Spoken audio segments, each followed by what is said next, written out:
Welcome to Train Signal. I'm Chris Bryant, CCIE number 12933, and this is video 5, EIGRP. The E stands for enhanced, and you're going to see quite a few of the enhancements over IGRP in this video.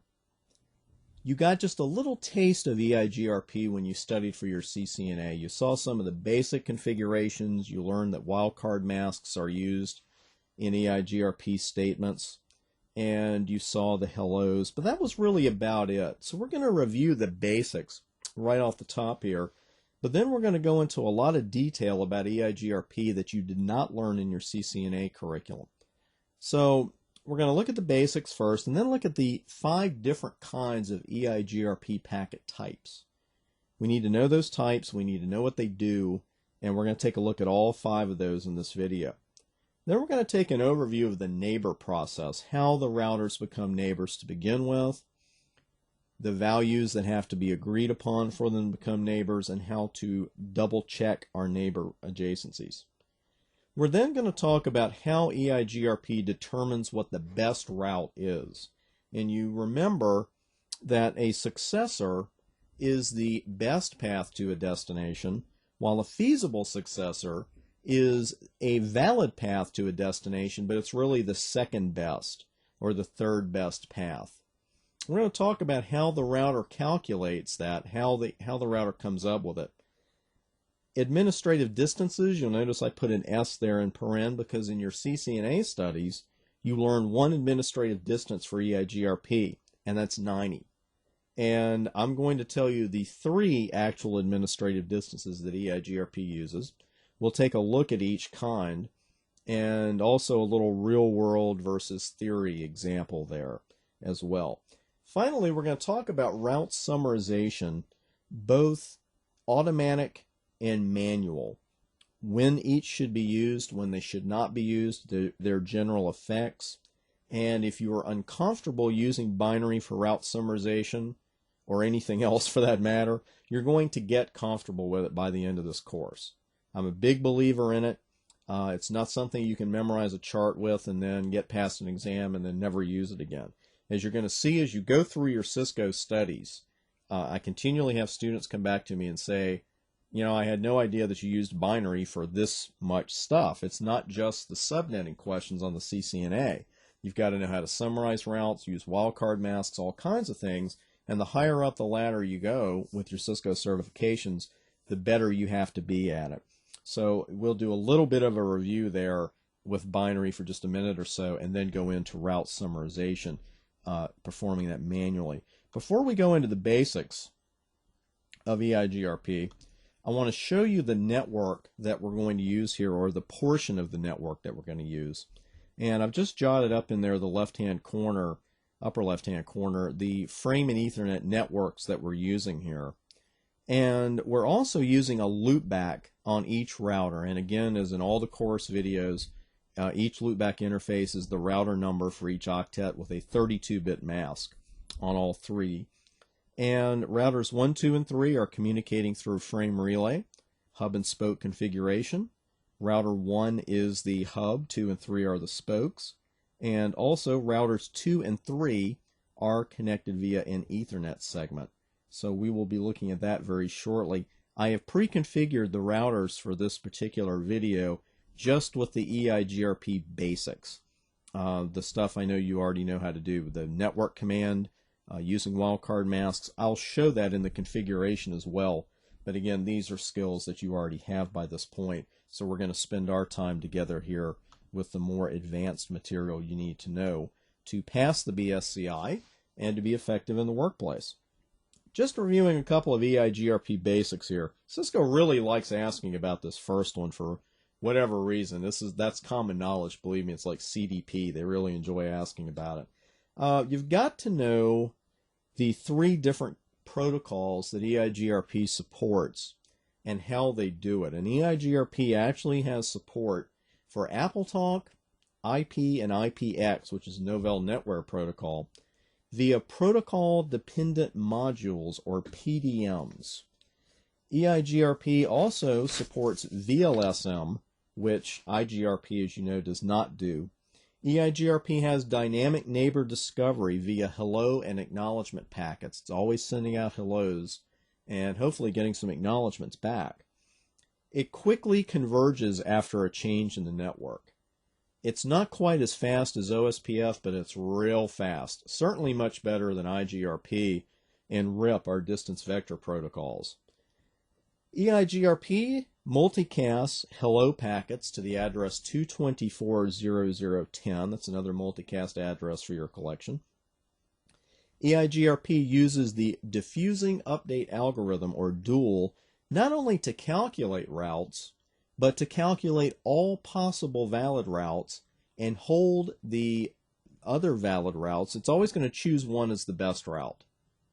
It's going to choose one successor, and then it's going to look at the other paths to a destination that discovered and say, well, these are valid paths.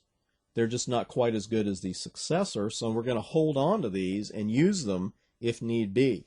That's why EIGRP converges so quickly, because if a route is lost, more than likely, if there is another valid path to that destination, EIGRP has already calculated it with DUAL, and it's sitting in the topology table waiting to be brought into the route table. And speaking of our three tables, as you know, there they are, the route table, the topology table, and the neighbor table. We're going to take a look at all three tables as we have our discussion here, and we build on our network just a bit. But those are really the basics of EIGRP. And as we step forward here, let's take a look at the packet types that I was mentioning and what RTP is. RTP is the Reliable Transport Protocol. And what it does, it handles the guaranteed and reliable delivery of certain EIGRP packets to neighbors, not all of them. Now, guaranteed and reliable sounds like TCP, right? Remember the TCP UDP discussion that we had in our CCNA studies. You had to keep all that straight. RTP is also guaranteed and reliable, but they're different in how they operate. You don't have to know the details of how Reliable Transport Protocol operates, but you do need to know that the hello and acknowledgement packets that EIGRP sends are actually not reliable. They are actually considered unreliable packets. RTP doesn't handle those. What RTP handles are the update, query, and reply packets that go out. Briefly, the update packets, the name is the recipe. They're the ones that are sent to new neighbors to allow the neighbor to build an accurate routing table. And also, when there's a change in the network, this is the kind of packet that says, hey, this network's no longer available, or hey, this network is now here. Query packets are sent when a router loses the successor route and then has no feasible successor. So the query packets go out asking neighbors, hey, do you have a valid path to this destination? Because I don't know where it is anymore. And reply packets are what you hopefully get in response to query packets. And those are saying, hey, yeah, I know how to get to this destination that you lost, and here's how you do it. We're going to talk much more about successors and feasible successors in the dual query process later in the video, but I want to introduce you to the different packet types now. And show IP EIGRP traffic. Not the easiest thing to say, but it's a handy command because it's going to show you how many hellos, updates, queries, replies, and ACKs have actually been through your router. And there they are right there. So we've gotten quite a few hellos, a couple of updates, a couple of acknowledgments. That all happened when I was setting up the basic network. No queries and no replies because we have not had a situation where a router lost a successor route and doesn't have a feasible successor. And if you're wondering, like I am, I'm always looking at something like that and saying, hey, that's all fine, but what's that other stuff? That SIA query and reply. We're going to talk about that in a little while. SIA is not a good thing. Before we get to that, though, let's discuss briefly how routers in EIGRP become neighbors in the first place. And that top statement, let me move that down because we're not too concerned with that just yet. Let's just move it kind of out of the way. And here's the EIGRP neighbor process in a nutshell. If a potential neighbor receives either a hello packet or an acknowledgement packet, two different values are checked: the autonomous system number and the metric weights. And if these values are the same, the routers then become neighbors. We can see these values with show IP protocols. Now you can see the AS number with a couple of different commands, but this will show you right up at the top when it shows you what routing protocols you're running. Of course, the number is the AS number. And on that bottom line in the highlighted area, those are the metric weights. And what these are is the amount of importance that EIGRP gives to one of the 5 values that it uses to calculate the routes: bandwidth, delay, load, reliability, MTU. Remember those? And you're very rarely going to change these. I've worked with EIGRP a great deal in production networks, and I'm telling you, you just don't change the metric weights very often. And if you change them on one side, you have to change them on the other, because even if you have an adjacency that exists and you for some reason change the metric weights, the adjacency is going to come down. You'll also see the official router's word for EIGRP's maximum hop count. You occasionally see an argument about that on the net, or even some Cisco documentation that will give you different values, but that right there is what the router itself says. So we've got the metric weights that have to be agreed on, the autonomous system number has to be agreed on, and when they are, we have an adjacency. Now we've got to have hellos with EIGRP, because the routing updates do not go out at any given time. They don't go out every 30 seconds or every 60 seconds. So we have to have something that lets us know that the neighbor is still there. So we have hello packets. And it's a good idea to know what Cisco says the high speed and low speed links are that I've listed for you here, because hellos are going to go out every 5 seconds on a high speed link and every 60 seconds on a low speed link. Now we got a lot of high speed links here: Ethernet, FIDI, token ring, any multi-point circuit that is T1 speed or higher. That includes ISDN primary rate interface and frame relay. It includes frame relay and ATM point-to-point sub-interfaces.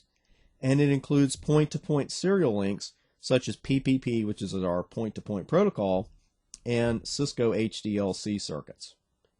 The low-speed links include ATM SVCs, that's switched virtual circuit. Briefly, that's a circuit that only exists when certain criteria are met. It's not always there.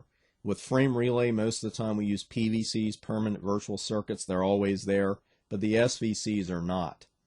ATM multipoint interfaces are considered low-speed links. If you're running frame multipoint at less than T1 speed, it is considered a low-speed link. And we recall from our ISDN studies, BRI stands for Basic Rate Interface, and that is indeed a low-speed link. Again, a good idea to keep those values in mind about just how often hellos go out. And the one feature that I moved here, the one value, and we'll put it back up at the top. Dead time equals 3 times your hello time. If 3 hellos are missed, then the adjacency is declared dead. So on, say, an Ethernet segment, you're looking at only 15 seconds before an adjacency is declared down. But on a low-speed link, you're looking at 3 minutes before it's declared down. That's a long time for an adjacency. So let's bring our routers back up here. And the best way to verify your neighbor relationships is show IP EIGRP neighbor. Just that simple. I'm just going to give you a quick rundown on what all these values mean, because from left to right, because it's not very intuitive when you look at SRTT and RTO. What does this stuff mean? From left to right, when you look at that letter H in the left-hand column and the numbers 0 and 1 under it, all that means that's the order in which the neighbors were discovered. That's all that means. No big deal. The address is the IP address of the remote interface that the adjacency has been formed with. There is no EIGRP RID. With OSPF, this isn't always going to be the adjacent interface IP address, but with EIGRP it is. This interface is the local interface that the adjacency has been formed on. This is the hold time in seconds, and again that's so high because what we've got this configured on is considered a low speed link, so the hellos are only being sent out every 60 seconds, making our hold time a maximum of 180. Our uptime is how long this adjacency has been up. So we've had an adjacency with router 3 for 13 minutes and 50 seconds, and with 123.2 we've had it just over an hour. SRTT, smooth round trip time. And what the round trip time is, the number of milliseconds, as you see there with MS, that it takes an EIGRP packet to be sent to that neighbor and the amount of time it takes to get an acknowledgement back. The RTO is the retransmission timeout, and that's the amount of time that the software is going to wait until it retransmits a packet to a neighbor, which is not a problem right now because our queue count is the number of EIGRP packets waiting to be sent, and right now we don't have any because we have no network congestion. The sequence number referred to here by SEQNUM is the sequence number of the last update, reply, or query packet that was received from that particular neighbor. Again, some of these are not vitally important. The SRTT can be a clue as to some congestion. If you see one of these numbers suddenly shoot up, you know you've got some network congestion out there. But generally, you're either going to have the neighbor adjacency or you're not. The best thing to do if you're having adjacency issues with EIGRP is to check that AS number, make sure no one's changed the metric weights. And debugging EIGRP can be more of an art form than a skill at times. Now you see packet from ourselves ignored. That's because we have a loopback interface being advertised by EIGRP. We saw that in RIP too when it said ignored packet from ourselves. That's what loopback interfaces are going to generate. That's all we're going to get from that command right now. And if we were having difficulty getting the adjacency, we'd see something like neighbor and then the IP address and then not yet found. So that's when you just start your IP connectivity test. Do I have the AS number correct? Do I have the network statement in there to begin with? That's usually where your neighbor problems are going to come in. So now we're going to look at how EIGRP determines the routes to begin with and what's going to happen there. We're going to look at most of that here on the routers themselves. Because once these relationships form, and I'll bring the neighbor table back up here at the bottom.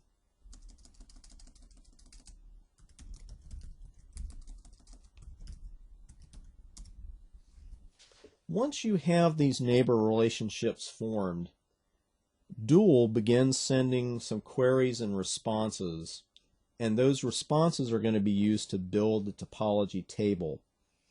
And the topology table is one of the enhancements over IGRP. And those are sent and received by RTP as we mentioned. And again, just as a quick reply, or excuse me, review I should say, we can see with show IP EIGRP traffic the number of hellos, updates, queries, replies, and acknowledgments that have been sent around the network. But let's take a look at the topology table. And what we're going to see here, if you're experienced with EIGRP or you've worked with it recently in your studies or in your workplace, you may see some summary routes in here that look a little strange to you. Bear with me on that, because that's for use later in the lecture. What we want to concentrate on right now is just a typical topology table. It lists some successors for each route, and then some of these have a successor and then that's it. But a couple of them have a successor and then another route in there. We're going to take a look at that a little bit later. What I want to show you right now is in relationship to these codes. Now, most of these codes you could go a long time without ever seeing. These are the big two we want to concentrate on right now, passive and active. And if you don't know a lot of EIGRP, you might say, well, I want my routes to be active. You know, active means we can use them, and passive means, I don't know what passive means, just sitting there. You'd think that, but it's actually the opposite. Because as you can see, all the routes that we've got in our table right now are marked with a capital P for passive. This is good. What this means is that Dual is not currently calculating that route. And if the route isn't being calculated, that means that it can be used. If it's active, that means that something has happened and Dual is calculating the route or recalculating it, and it can't be used at that particular time. Now, every once in a while, when you look at this topology table, when a route is lost and a feasible successor is being calculated, if it wasn't calculated in advance of a Dual query, had to go out and find one, then you might see A there for a second or two, maybe a couple of seconds, and then you run the command again, and it's not there anymore. It's gone to passive. And, well, nothing wrong with that. I mean, that's perfectly fine. That's what we want. But it's when you see one of these routes marked with an A and it stays there, then we've got trouble, because that is SIA, stuck inactive. And again, reviewing what happens here, or how SIA occurs. The Dual query is sent by a router when the successor route is lost and there is no feasible successor. Because the great thing about Dual is it not only keeps the best route in the topology and the route tables, but any routes that are valid but just not as good as that one, as the successor, those are kept in the topology table. They're feasible successors. So if Dual loses a successor and there isn't a feasible successor, it's going to send queries out, and it marks the route as active in that table. And it starts sending queries to downstream routers saying, hey, do you know how to get to this destination, because I just lost my route. Now, excessive queries like that can result in stuck inactive routes. There are two good methods for limiting the amount of Dual queries going around your network: route summarization and stub routers, and we will look at both of those later on.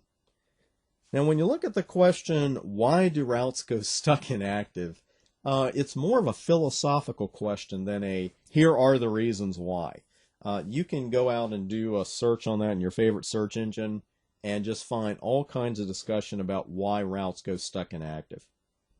Cisco cannot sit here and say, here is the reason routes go SIA. It's more of an art form than a science. But I've listed for you 4 different situations that I personally have seen or that I have read about. And these are documented reasons, not, hey, a friend of a friend of a friend saw this. One reason that routes go stuck inactive is a unidirectional link between two routers. Because if a router sends a query out and the link is unidirectional, how's it going to send a reply back? It can't. More than likely, though, there's some kind of problem with the router resources on the router that is being queried. Either the resources are just totally unavailable because they're in use for other things, or the memory is corrupt. And if that happens, the router's not going to answer, and the route will just stay inactive and then finally get stuck inactive. The 4th reason, this is a reason Cisco mentions in some of their documentation, is that the link between the routers is of low quality, which means that it's allowing just enough hellos to get through but not replies. I haven't seen that one personally. I could see it with the low speed links, that hellos are getting through, but for whatever reason the Dual replies aren't coming back. But again, it's my personal experience that those middle 2 reasons are the real reasons routes go stuck inactive. And there is no scientific one-step, here's how you fix it deal. It's always an individual troubleshooting situation. Just to show you what one looks like here on the whiteboard, because it's not something I can replicate for you immediately, unfortunately, on a pod. You're going to get a message that reflects stuck inactive.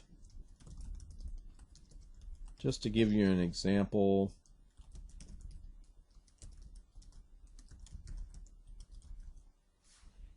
if you have EIGRP changes being logged, you're going to see that.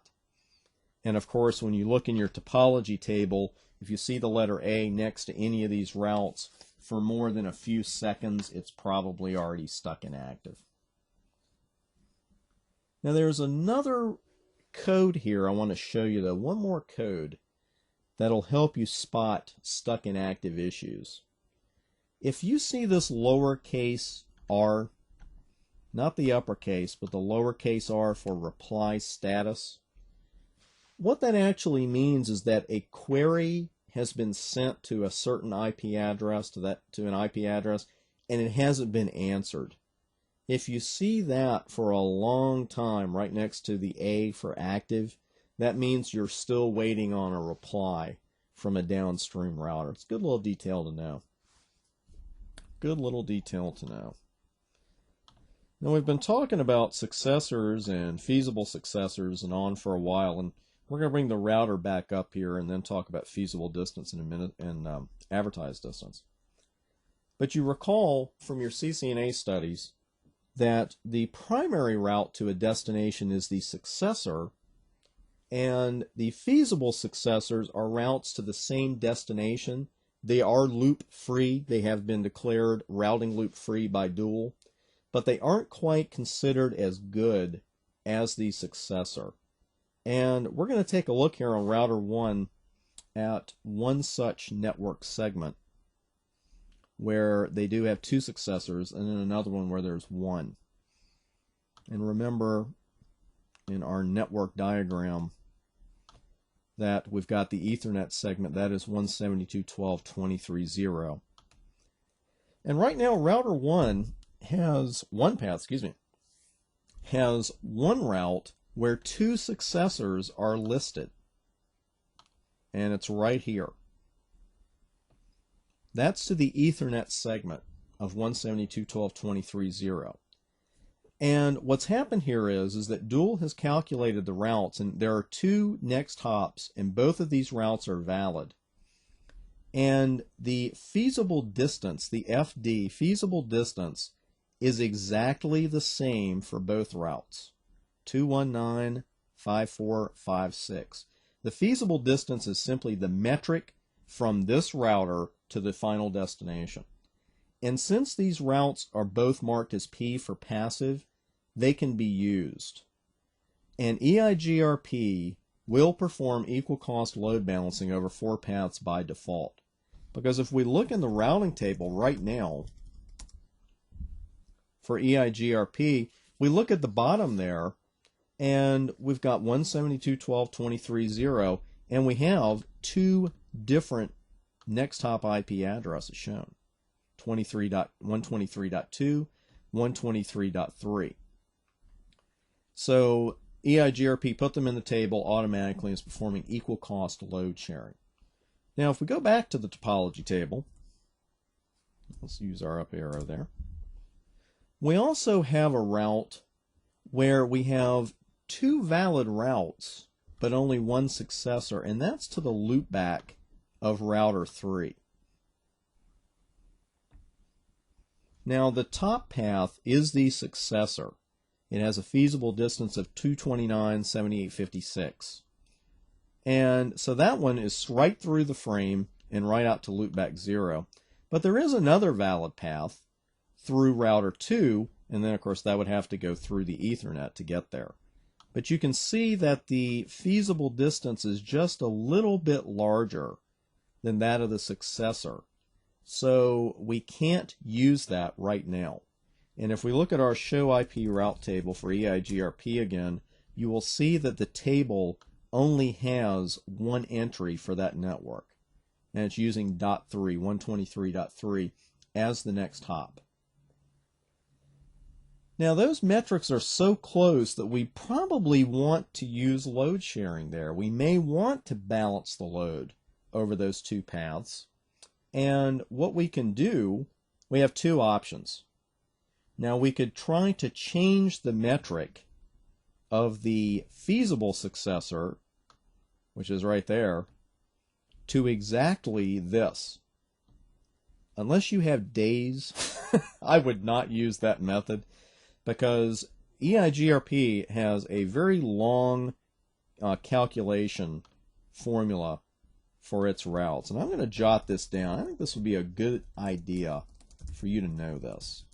The EIGRP metric calculation is 10. Actually, there's something else involved. Hold on. We've got to have our brackets here.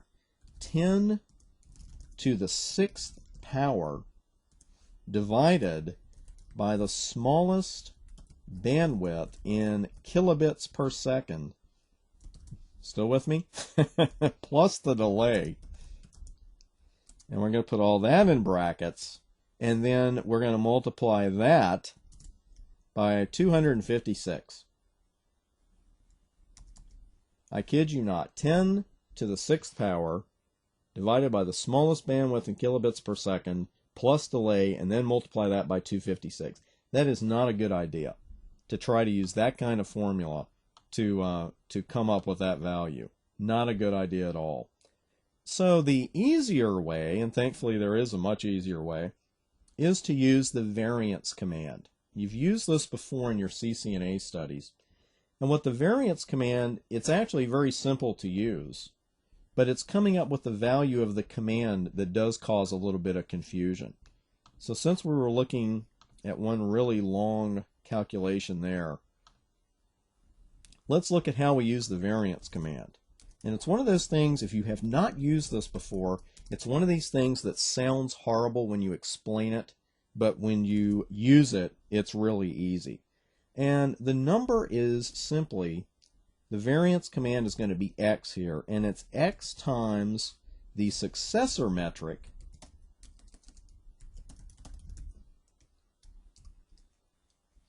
and that has to be greater than the feasible successor metric. Now that does seem really easy next to the EIGRP metric calculation formula. So all we've got to do here is come up with a number that when multiplied by the value of the successor metric, which is 229.7856, will then be greater than 2,323,456. I think you can come up with that number pretty quickly. It's 2. And watch out for that on the exam, because occasionally I think people will get a little lazy and say, well, we'll just do successor 5 and that'll take care of it. Especially in production networks, you want to be careful about that and use the smallest variance value that you can. Because when you use variance 5, you may bring other paths in that you don't want to bring in. So just take the extra few seconds, do the math, and make sure that you're not bringing in additional paths. And it's simple enough to configure then under the router process. It's simply variance 2. And we're going to need to clear our routing table, I believe. Let's take a look at show IP route EIGRP. Yep, clear the routing table. And we're going to wait for those to come back in.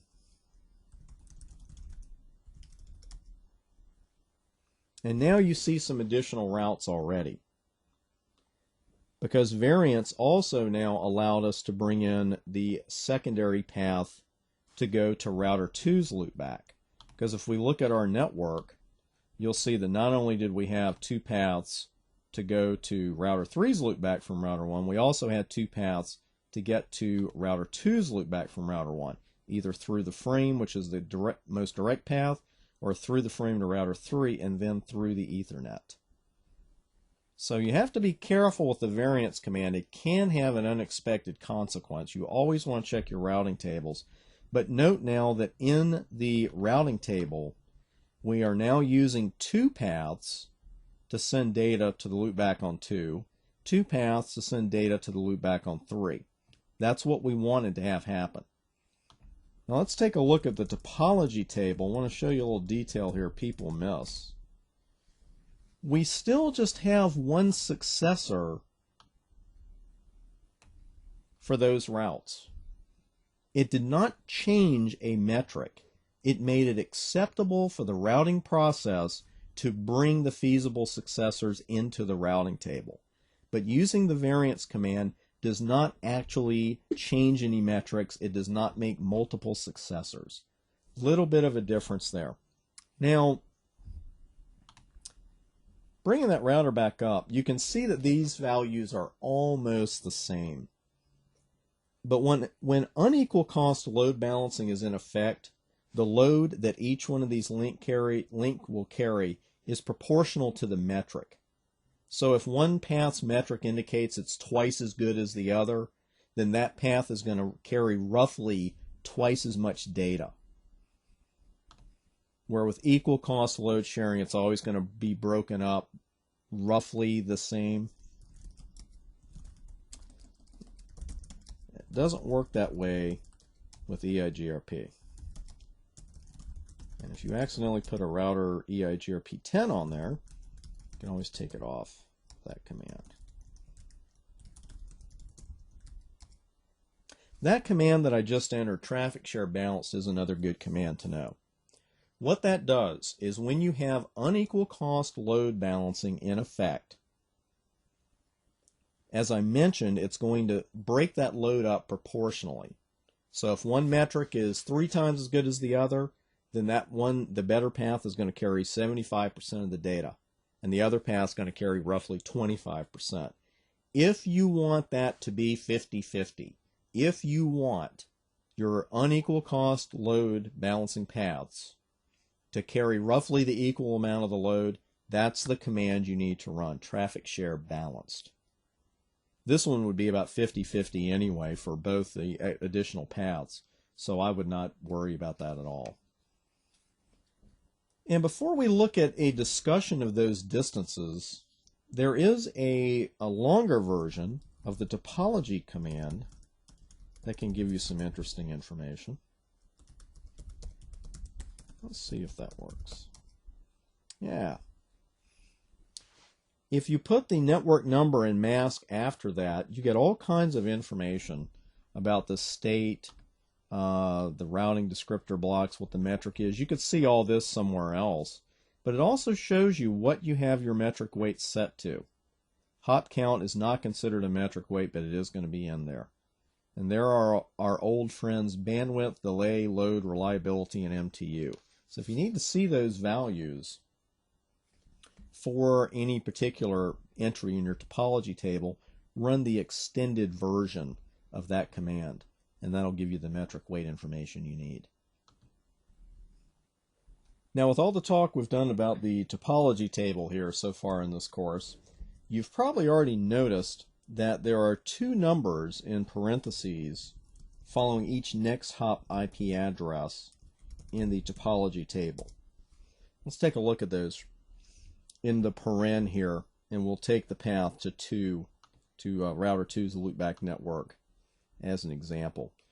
We've got 2 numbers here contained in the highlighted area, and the first number you see there is the route's feasible distance. It's FD. You see on the line right above that, it actually says FD is 2,297,586. This is the full metric of the route to the destination. That is, from router 1 to get to that particular network, the metric is 229,7856. The second number, which differs here, is the route's advertised distance. And this is the metric from the next hop router to the destination network. Now you see there's quite a difference there because router 2 is attached to that loopback, so its particular advertised distance is much lower than the advertised distance from router 3, which would then have to go through the Ethernet to even get to 2. Now the reason we even care about this is for a path to be considered valid, for it to possibly be a feasible successor, the advertised distance has to be less than the feasible distance of the successor. This ensures that the next hop router is closer to the destination, and it acts as a routing loop prevention mechanism. So looking at these 2 routes, and I'm going to highlight the whole thing here because because I know it can be hard just to look at one particular route. There we go. Looking at the whole thing here, the first route that we see is the successor. It is the primary route because its feasible distance is the lowest. The metric is lower than the route that we're getting from 123.3. So now the feasibility condition comes into play. And the feasibility condition is this. If the advertised distance of the feasible successor is less than the feasible distance of the successor, then it can be a feasible successor. That sounds horrible, doesn't it? It really does, but if you highlight each one as you go along, it's really simple. Is the AD of this route less than the FD of the successor? Yes, it is. Therefore, it passes the feasibility condition, and it was installed into the table here as a feasible successor. So the feasibility condition is something that we as network administrators and engineers, we really don't see it in action. But for the exam, I can tell you that most likely you're going to be presented with some scenarios where you should be able to come up with the feasible distance and the advertised distance of a given route and decide whether or not a route would or would not be put into the routing table. Again, it's something that the router does for us, but we better be ready to explain it on exam day. And also in the real world, pardon me, in the real world, you better know that, because if you're not quite getting the results with the EIGRP that you think you should be, that's probably why there's some kind of FDAD problem. Just to review, the feasible distance is the full metric of the route to the destination. The AD, the advertised distance, is the metric from the next hop router to the destination. And for a path to be truly loop-free, the AD has to be less than the FD. That makes sense. That's common sense. If your next hop router's metric to get to a destination is larger than the local router, that's probably a path you shouldn't be using. And EIGRP wouldn't put it in the table to begin with. And as far as the feasible successor rule goes, if a route's AD is less than the FD of the successor, it can then be a feasible successor. Let's take a look at an example here on AD that I created for you just to practice here with. And in this scenario, what I've done is put a metric for each link that we've got here. And obviously, router 1 has 3 potential paths to router 3. And the feasible distances are, if you're going from 1 to 4 to 3, right through the middle, on router 1, the feasible distance will be 40 and the advertised distance will be 20, because the total cost of the entire path is 40 and the next hop router to the destination is 20. That's the AD. That's what you've got to be able to figure out. So if you want to grab a piece of paper, you want to pause the video and walk through this, that's probably a good idea. So far, going from router 1 to 4 to 3, we have an FD of 40 and an AD of 20. We could also get there going router 1, router 2, router 3 through the top path. The feasible distance of that path is 70, the first link being 50, the next link being 20, for a total of 70. And then we have another path, and the AD would be 20 because that's the next top router to the destination. And the bottom path, router 1, router 5, router 3, has a feasible distance of 115 because that's the total here of this link 40, this link 75 is 115. The AD is 75 because that's the next hop router's metric to the destination R3. Now, one of these paths is going to be chosen as the successor. You should be able to say which one it's going to be, and it will be the path through router 4. That has the lowest feasible distance of any of our 3 paths. Then the feasibility condition will come into play. And the feasibility condition is first going to ask, is the advertised distance of this path, 1, 2, 3, less than the feasible distance of this entire path? Is it less? And yes, it is, because the AD of the path through router 2, 1, 2, 3, the AD is 20. The feasible distance of the successor is 40, and the feasibility condition is met. And what about the third path? We may have a problem here because the AD of that path, router 1, router 5, router 3, the AD of that is 75. The feasible distance of the successor is 40. So this indicates to EIGRP that the potential for a routing loop is there. This route will not be made a feasible successor. So to review, in this scenario, the successor route will be the route from 1 to 4 to 3 because it has the lowest metric, the lowest feasible distance of 40. The path 1, 2, 3 will be put into the table as a feasible successor because its AD of 20 is less than the FD of the successor, which is 40. The path 1, 5, 3 will not be put into the table as a feasible successor because its AD of 75 is larger than the FD of the successor, which is 40. Takes a little bit of practice to get used to, but once you practice this a bit and you just keep in mind which values we're looking at, then you're going to be fine. But you need to be able to look at a diagram such as this or similar to it and say, okay, here's the successor. I know that because it's got the lowest FD. Here are the feasible successors where the AD is less than the successor's FD. And finally, you need to be able to say, well, this route wouldn't even be in there because the FD, excuse me, the AD is higher than the FD of the successor. Now, it also impacts the use of the variance command, the feasibility condition. You already know how to use the variance command, but you've got to keep in mind that if a route does not meet the feasibility condition, it cannot be used in unequal cost load balancing.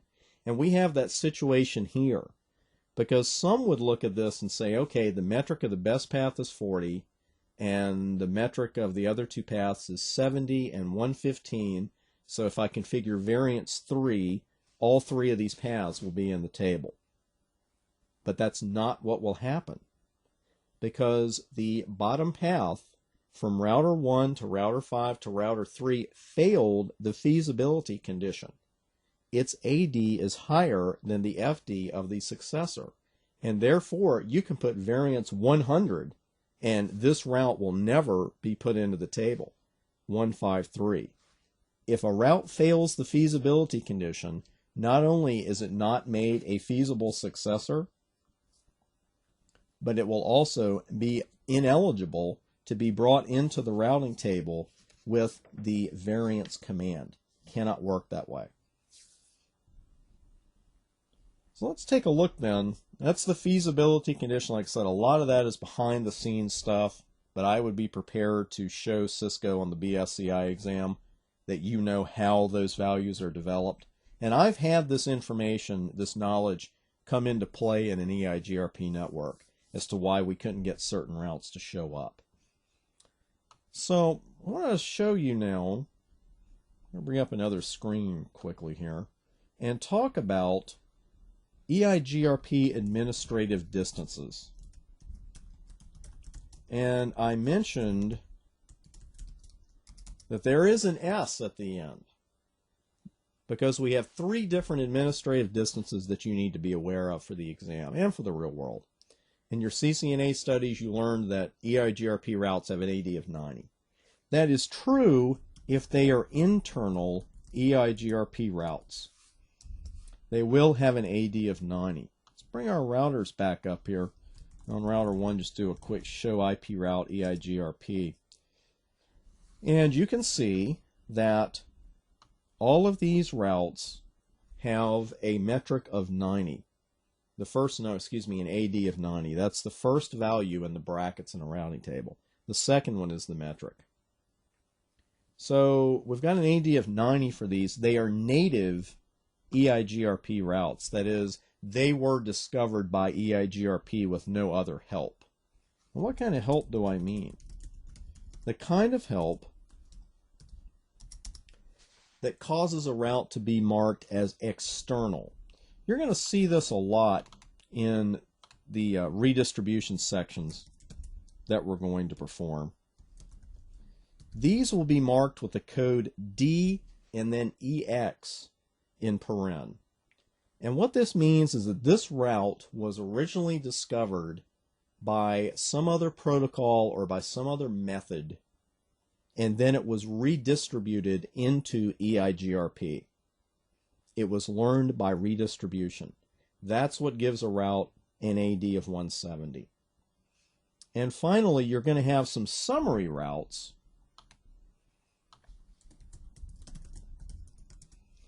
These actually have an administrative distance of 5.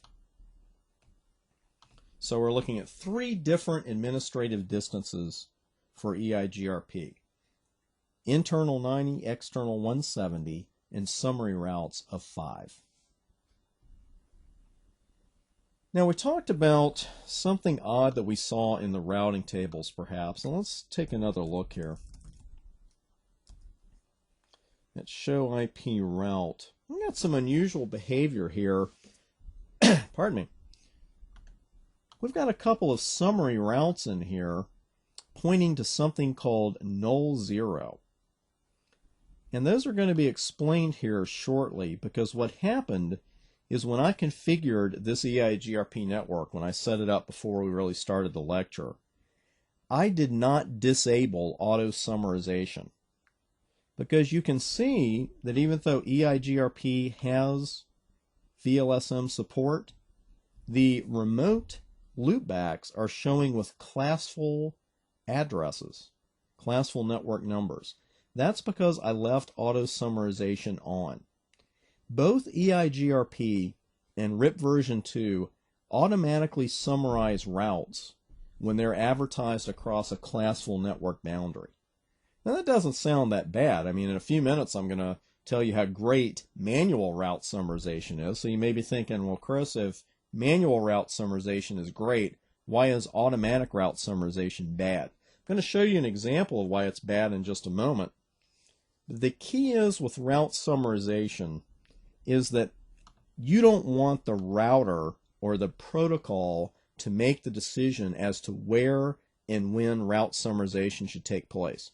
Route summarization can be a great thing, and I'm going to show you that here in a few minutes, because we want to keep the routing tables as small as we can while still giving our router an accurate picture of the network. Because the larger the routing table is, the more work the routing process actually is on the router. It uses more CPU. So we're interested in keeping the table concise while giving the router an accurate picture of the network. But if you let auto summarization run, you can give it an inaccurate picture of the network.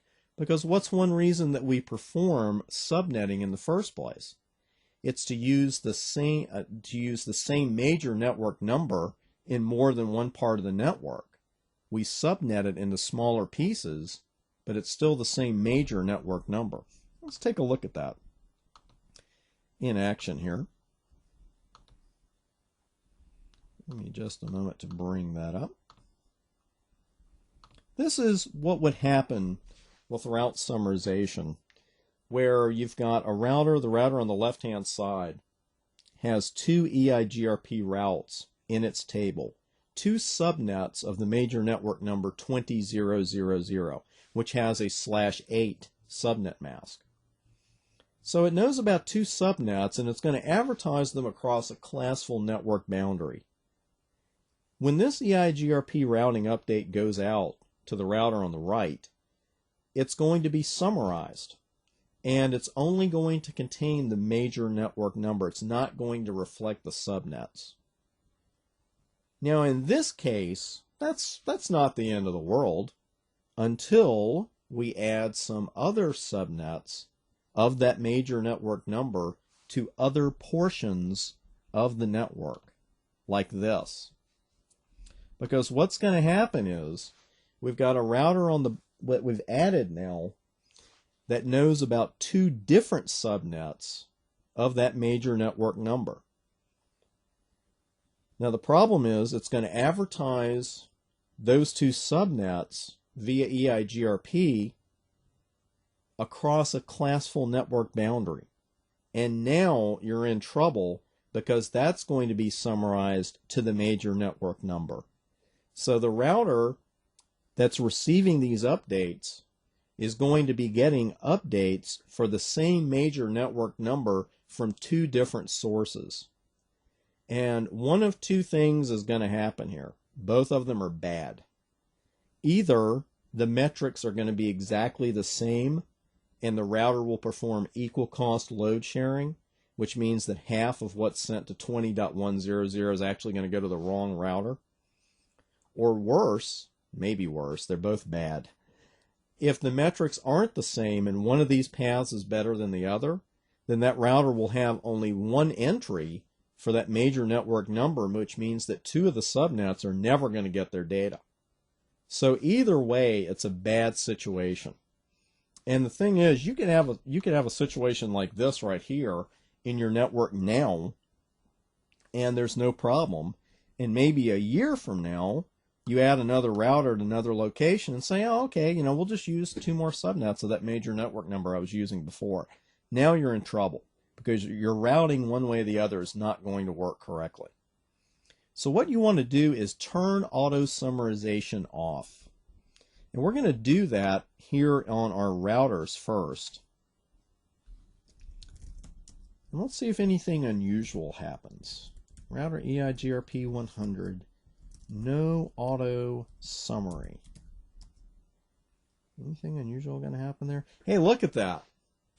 I've never seen that in a book before. How about that? When we put no auto summary on a pre-existing EIGRP configuration, we lost our adjacencies. You don't want to find that out in the middle of a production day. Because, the .2 adjacency came back up pretty fast, but we haven't seen .3 come back yet.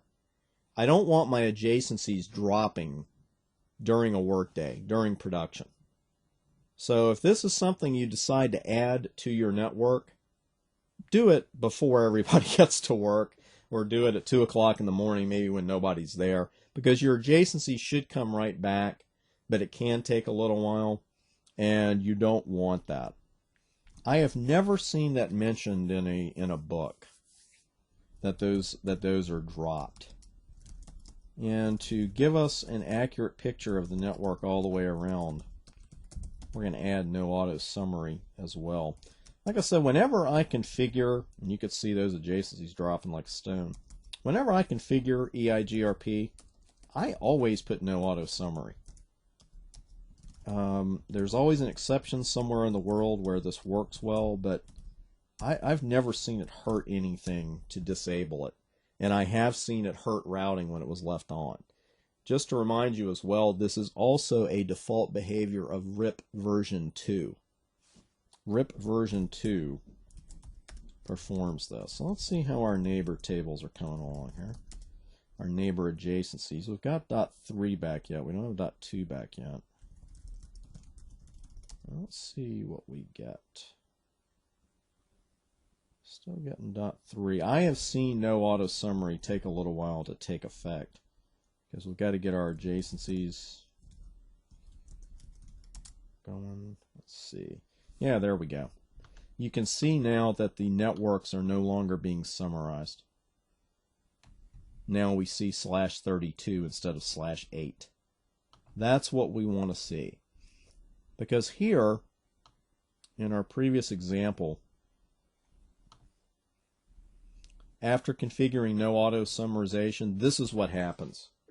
The routing updates obviously are no longer summarized, so the router receiving both of these can say, okay, for 20.1 and 20.2, my next hop is 172.16.34.1. For 20.3 and 20.4, the next hop is 172.16.35.1. Very important to make sure you have auto summarization disabled unless you have an excellent reason to keep it on.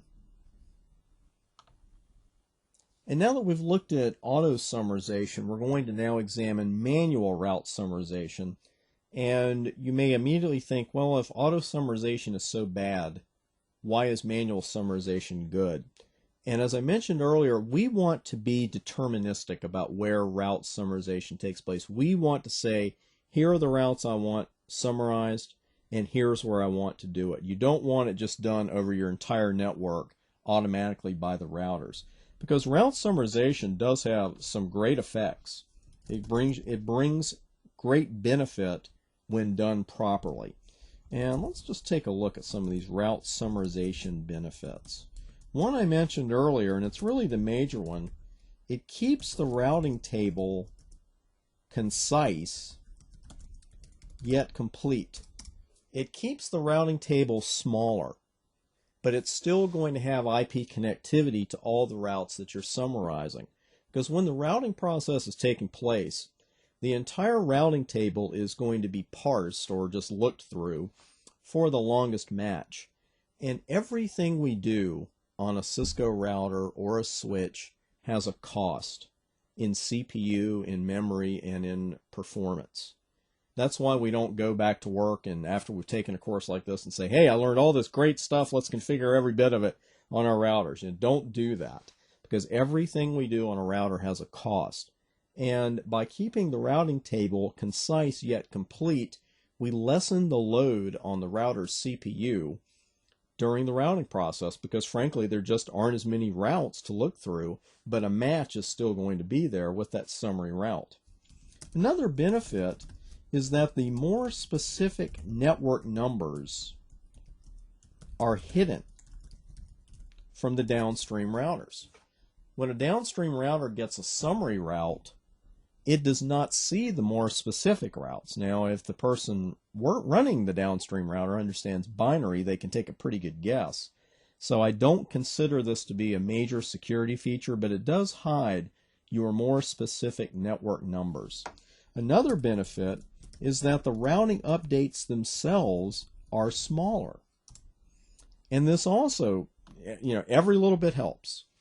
And when you've got routing updates going out, then if you've got one route, one summary route that's taking the place of 8 or 16 or 32 more specific routes, that's fantastic, because it's less load on your router to send it. It's less of a load on the router on the other end to unpack it and look through the contents. So keeping the updates smaller is another benefit. One more benefit I'll mention is that the impact of flapping routes is lessened.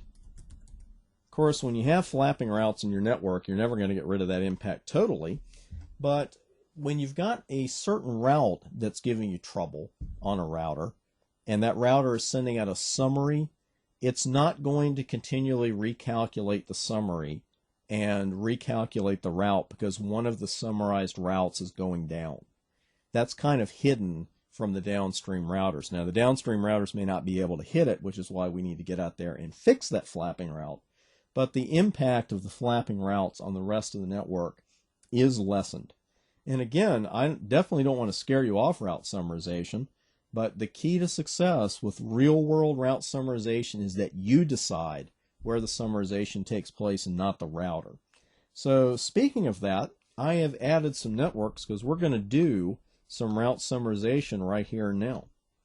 No additional charge. You don't have to thank me.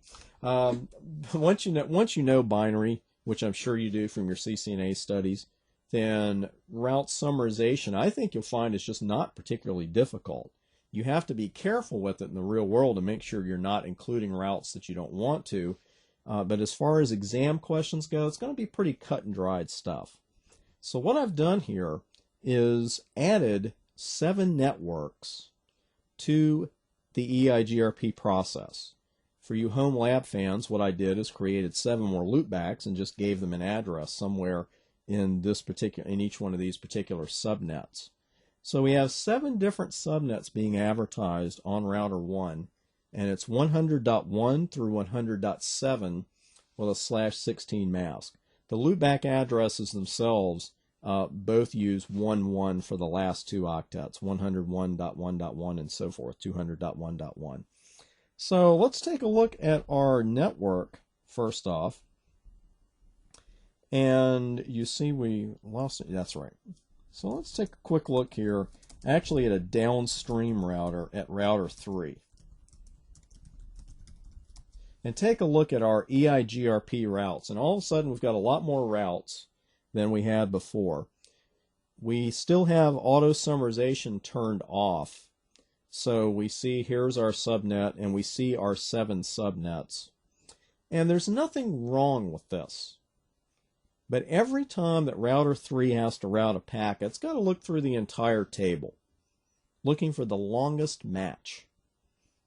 And the smaller the routing table, the faster router 3 will be able to do that. So what we're going to do is go to router 1 and summarize these 7 routes into a single summary route. And if you already know how to do that, maybe you've already done it as you're sitting here taking the course, that's fantastic. But let's call up another whiteboard and perform this summarization. I'm just going to put the first 2 octets on the whiteboard. I'm going to draw them out here. And grab a piece of paper and a pencil and do it along with me, because that's how you learn. That's what I always tell people, especially when they're studying for the CCNA, when you're going to get pounded with subnetting and binary math and hex conversion questions. The only way you learn it is to practice it. You can memorize all the charts you want to, but when you're in front of that router, the only thing the router understands is what you put in. And what you put in better be right when it comes to subnetting and to route summarization. So we need to break these down into binary. And what we're going to do, I'm not going to type out the last 2 octets because we know those are all zeros. But if you recall your binary, and I think you do, what is 100 in binary? Let's just put a quick reminder up here of what these numbers represent.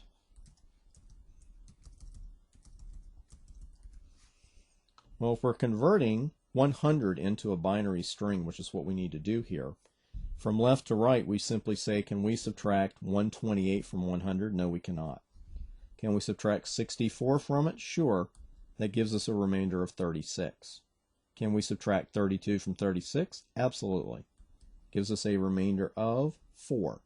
We can't subtract 16 from 4. We cannot subtract 8 from 4. We can subtract 4 from 4, giving us a remainder of 0. So we have zeros for the last 2 bits. So it's just that quick to convert a decimal into binary. If you haven't done it in a while, it may take you a few minutes to get the hang of it again, but it's really pretty simple stuff. Now the octet that we're concerned about here is the second octet, because that's where the numbers are different. And that's where summarization is going to take place. I'm going to line this up as best I can on the whiteboard. 1 in a binary string looks just like that. 2, and I'll go ahead and move that down so it's even. We know what the first octet of this address is going to look like. It's going to look just like that. It's going to look just like 0.011001000. So what we're going to do is just break down the second octet. That's 2 in binary. 3. Just like that. 4.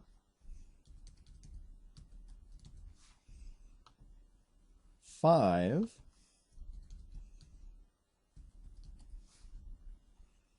6. And then finally 7. I just have to be careful there and make sure I'm not reinventing binary by putting an extra 0 in. But everything looks good here. So now we've broken down that second binary, that second octet. And the route summarization is almost done. It's right in front of us. All we have to do is, working from left to right, determine at what point these 7 routes no longer have a bit in common. And it's pretty simple to spot this one. I'm going to draw a red line down down space here. They no longer, excuse me, a blue line. They no longer have a bit in common after this line that I just put down. Because the top 3 have a 0 after this line, and the top 4 have a 1. Believe it or not, we actually have our summary route right in front of us. Because the summary route is simply the value of the bits to the left side of that line. That's it. So we know that the value of these 8 bits is 100, so that's what we're going to put down for the summary. And when we have a binary number with the first 5 bits set to 0, we know that the value of that is 0. So now we have our summary route. And you may be thinking, well, it seems kind of simple. Well, it is actually simple, but there's something that we're missing. We've got to come up with the mask for the binary, for the summary route as well. And for the mask, all you do is go right here and put a 1 down for every bit that the routes all have in common. And then after that line, they're all zeros.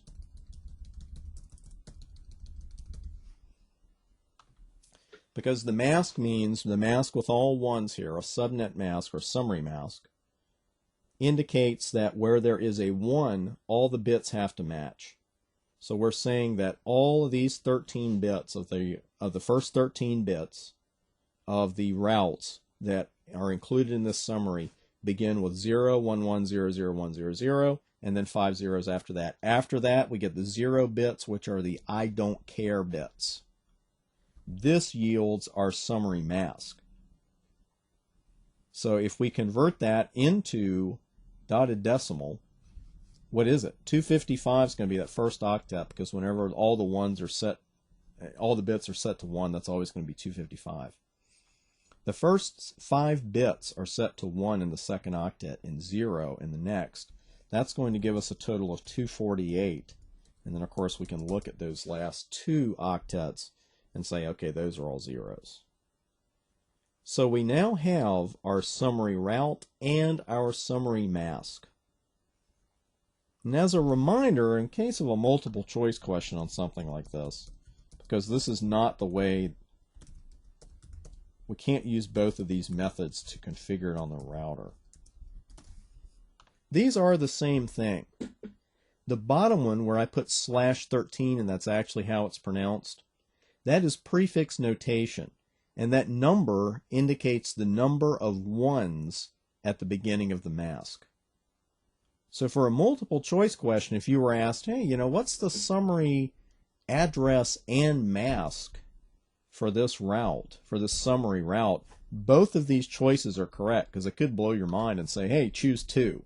And then you're trying to figure out, well, how can I have 2 summary routes? You don't have 2 summary routes. You have 1 summary route expressed 2 different ways. And you will commonly now see this in documentation. You'll see that /16, that /8. That's all it means, and it's referred to as prefix notation.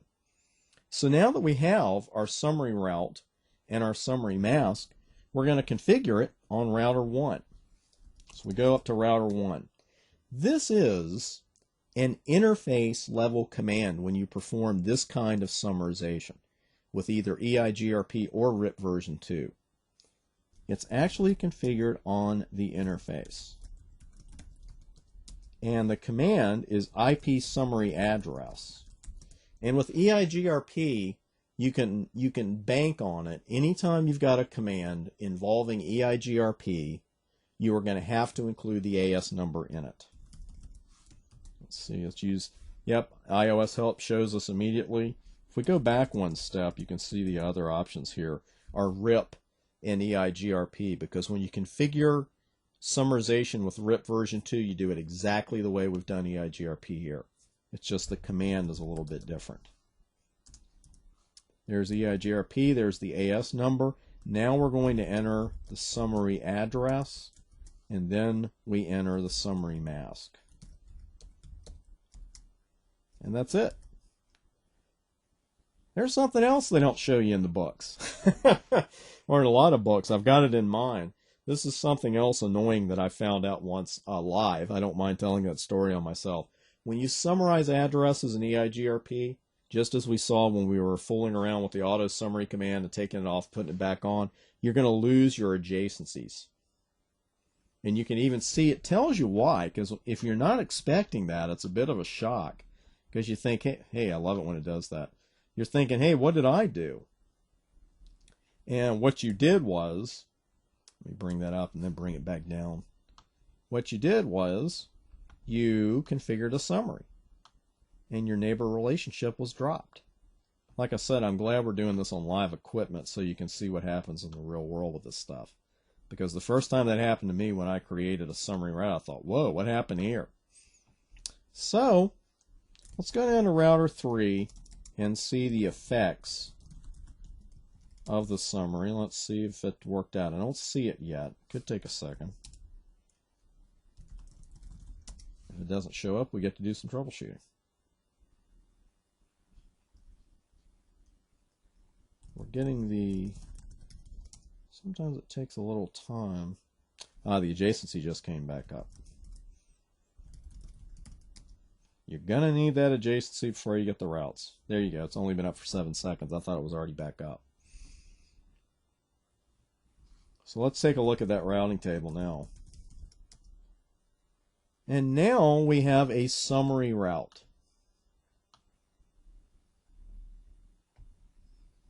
That one route is now taking the place in the routing table of all 7 of those other routes.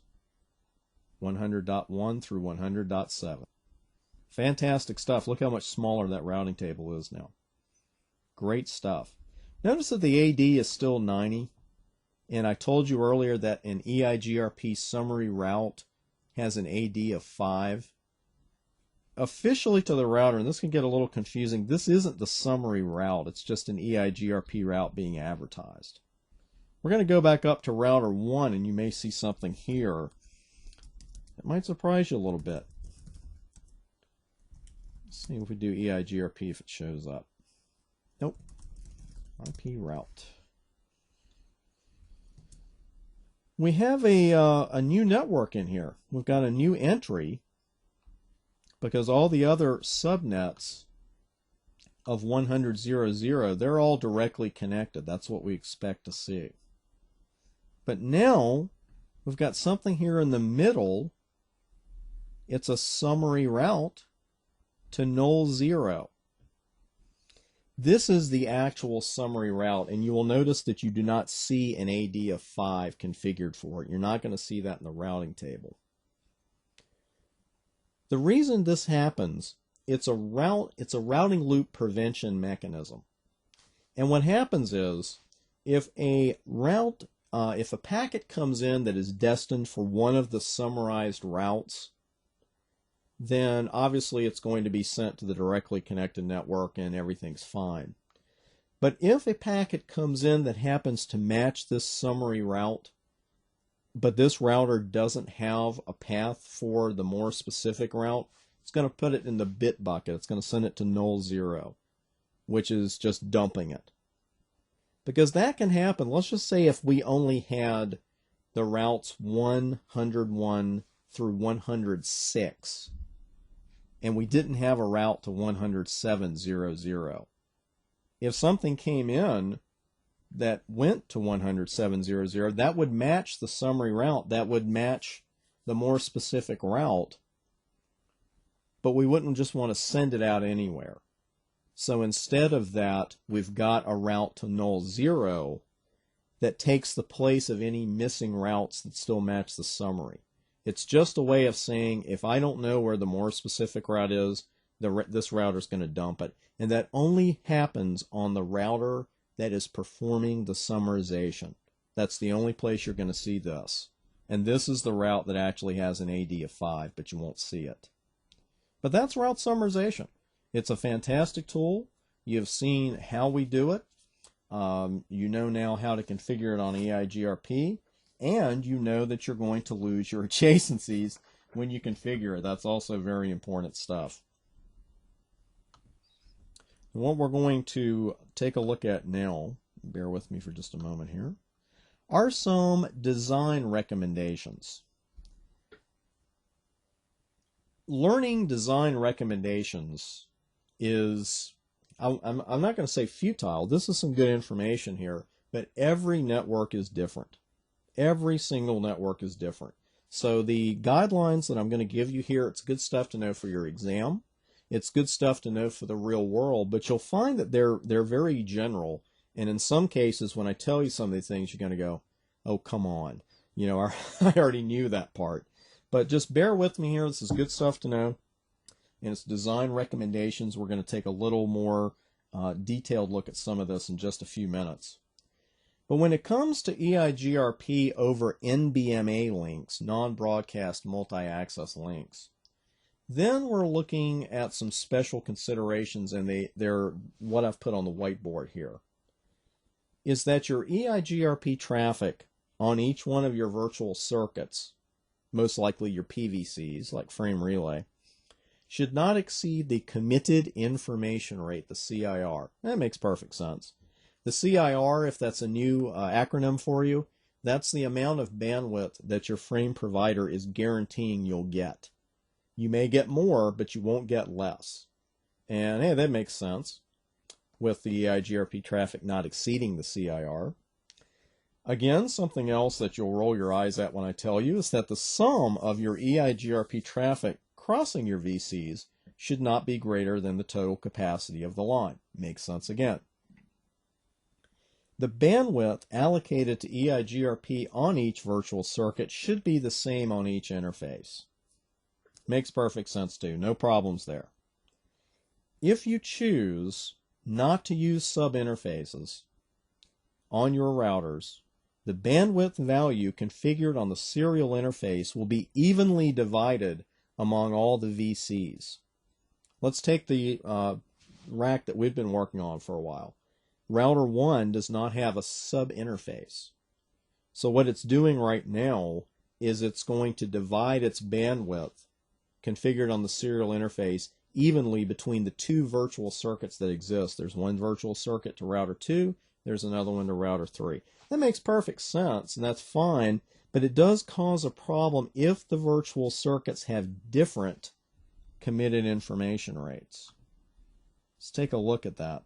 There are two solutions to that, but let's find a drawing here that's going to help us understand that. This is it. Here we've got router 5, and it has 3 separate virtual circuits to 3 other routers. But what's happened here is that the committed information rate is different for all 3. It's 512 for R4, 256 for R6, and 128K for R7.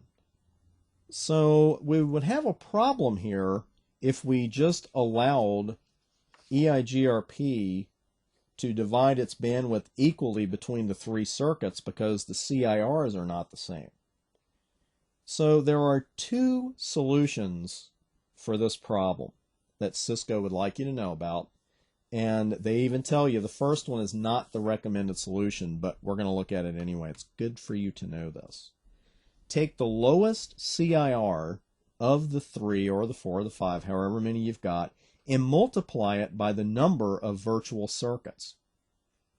So here, I went ahead and just put on the board interface serial 0. We'd use the bandwidth command and set it to 384, because by the formula that they're giving us, we would take the lowest CIR of 128 and multiply it by 3, which is how many virtual circuits we have, giving a bandwidth of 384 to each interface. If that doesn't make a lot of sense to you, join the club. It is not a recommended solution. Cisco is just saying you can do it. What you should do, and the recommended solution, is to configure point-to-point interfaces and assign individual bandwidth values.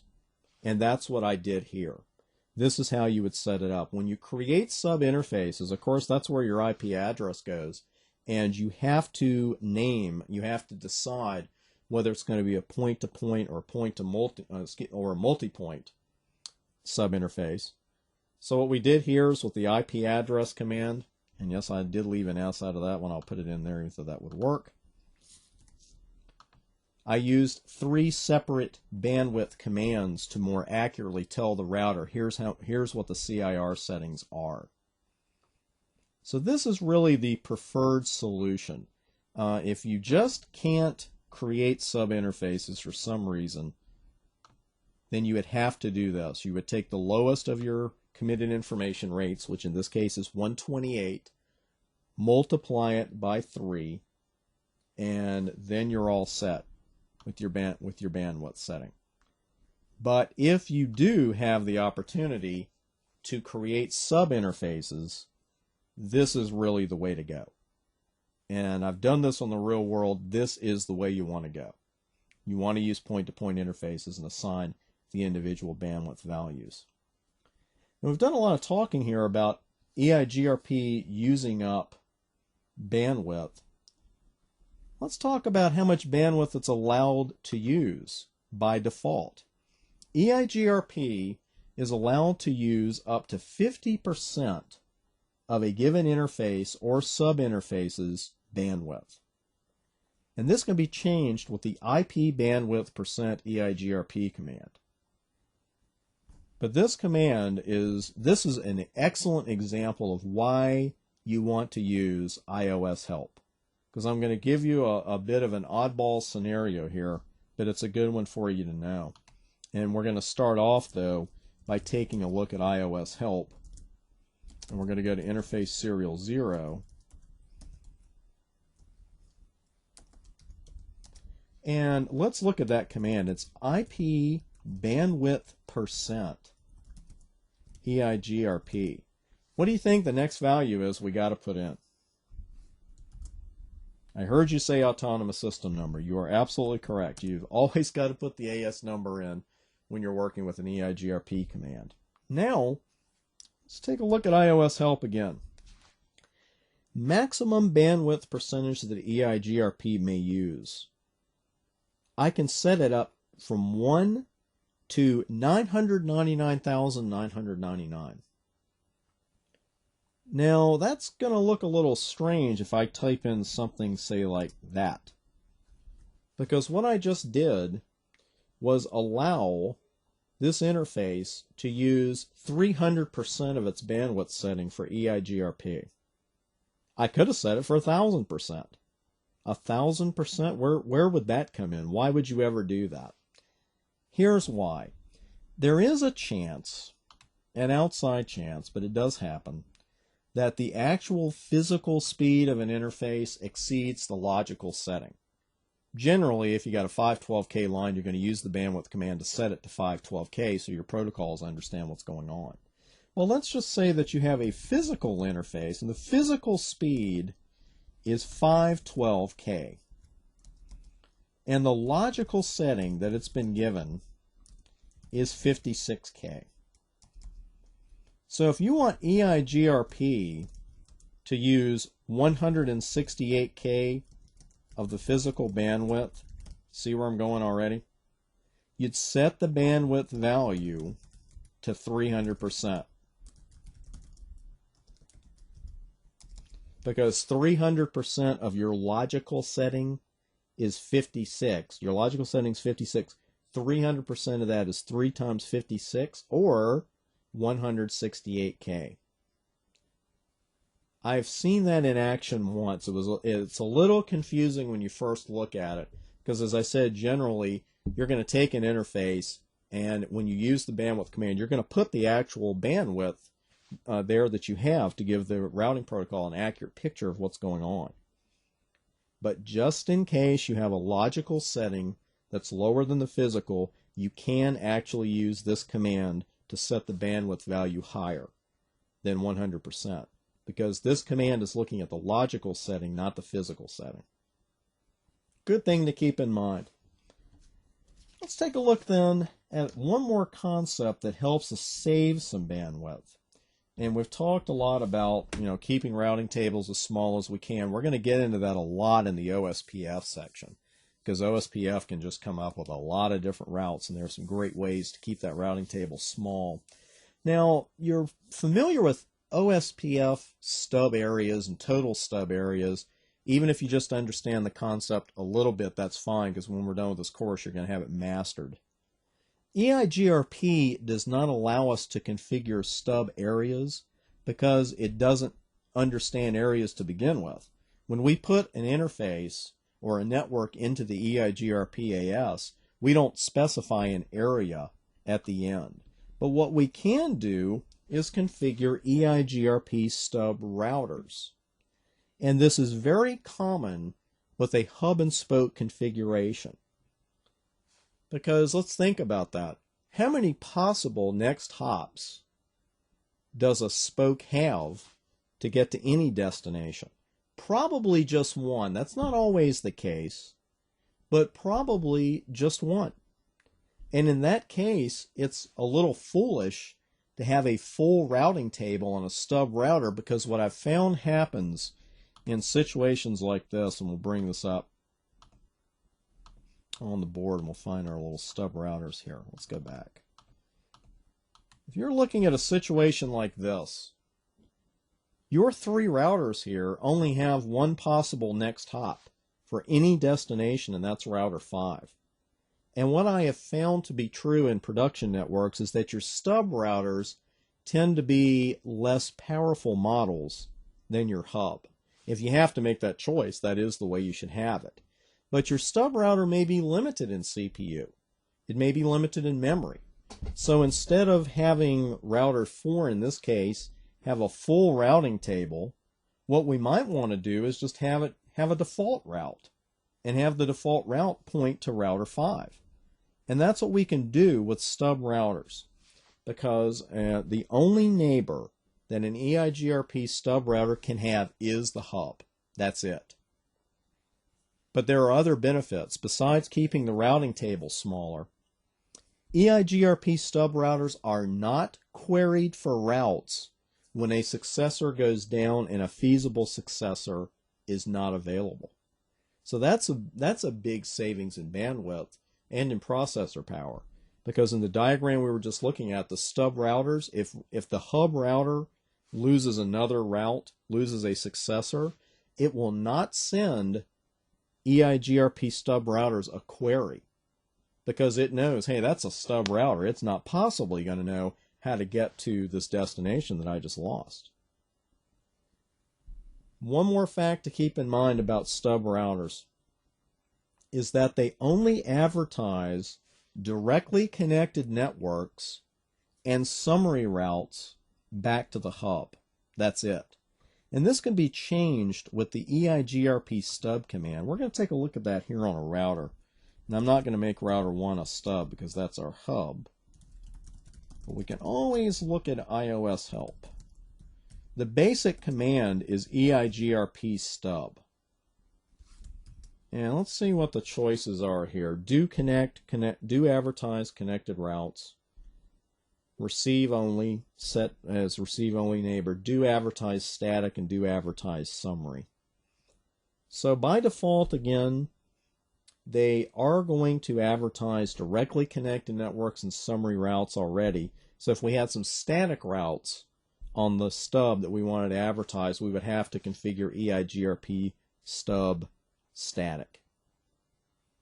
But that's it. Stub routing is not particularly hard, as you can see, because frankly the command is just EIGRP stub. That would be enough right there. But it can be very powerful if used correctly, of course. And bringing up the drawing one more time, in this scenario, router 5 would never send more specific routes out to those stub routers. The stub routers would only have a single default route to reach any destination on 5, 6, or 7. And it also limits the amount of dual queries that are going out, because if router 5 probably has connections to other routers downstream, of course.